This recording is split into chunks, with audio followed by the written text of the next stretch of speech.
Abobuwala bana nga bonna bali wakati w'emyaka 13 ne 15 okuva eri Ntonde mu disitulikiti y'Erwengo baasobezebwako oluvannyuma lw'okulimbibwa okubatwala e Kampala okubafunira emirimu egy'enjawulo. Kinajjukirwa nti bano baalombojja ebyaliwo omuli okubasobyako mu kirindi era bwe batyo ne bawanjagira gavumenti ebeeko ne kyekola ku bantu ababa bakolako ekikolwa kino kyokka na gye buli eno ababatuusaako obulisamaanyi tebasimbibwanga mu mbuga z'amateeka. Twede kusanga abawala kirindi ng'agenda mu bbaala n'agenda mu bbaala n'aleeta omwenge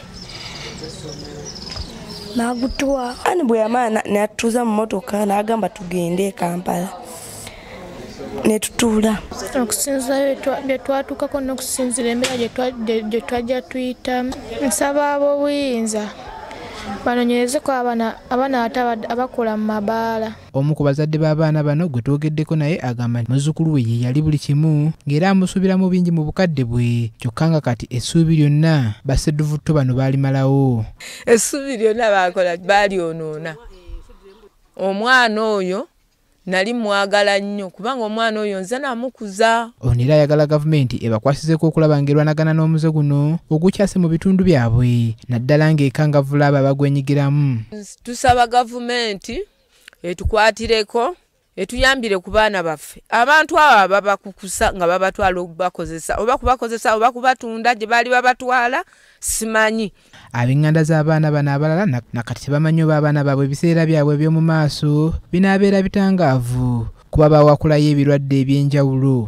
Bano era baagala wabeewo okukangavvula okw'enjawulo ku bantu abaatuusa ku baana baabwe obulisa-maanyi kubanga bwe banaabata omuze guno gugenda kweyongera mu kitundu kyabwe. Ekintu ekyo tekyatuyisa bulungi kubanga abaana abo ayinza okuba oba yali mulwadde ng'abasiiga bulwadde.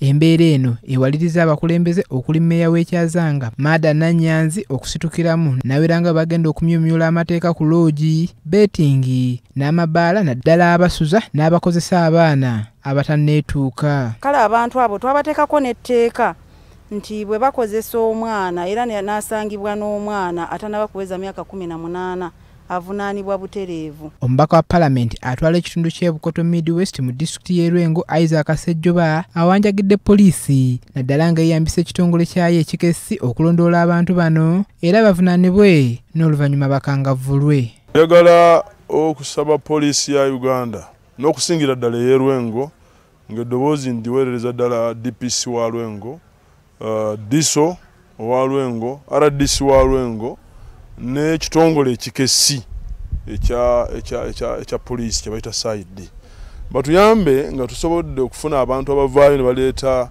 enkozi z'ebibi zino ezikabasanya abaana abato abatanneetuuka ne babatunuza mu mbuga ya sitaani ne babasubyako ne babakosa n'obubakosa. Mbadde kunonsa abakulembeze bannange abaaliko kati n'abasuubira okujja ndi bwe tuba tunoonya akalulu mu balonzi tukanoonye mu makubo amatuufu so si mu kutaasa abalina ebizibu nga birimu n'okukabasanya. Kamishona wa poliisi atwala ekitongole ekivunaanyizibwa ku kulwanyisa ebikolwa eby'okukulusanya abaana Julius Kino Mujunyi akakasiza nga fayiro y'abantu bano abaakukusa n'okusobya ku baana bano bwe yatwalibwa mu ofiisi y'omuwabi wa gavumenti e Kampala kyokka nga bagigoberera n'eriisa ejjogi okulaba ng'abaana bano bafuna obwenkanya. Fayiro bagiyita ku headquarter ku DPP's office era ngenda kukigezaako nti njogera n'aba DPP's office tulabe nti fayiro eyo bagikolako mangu.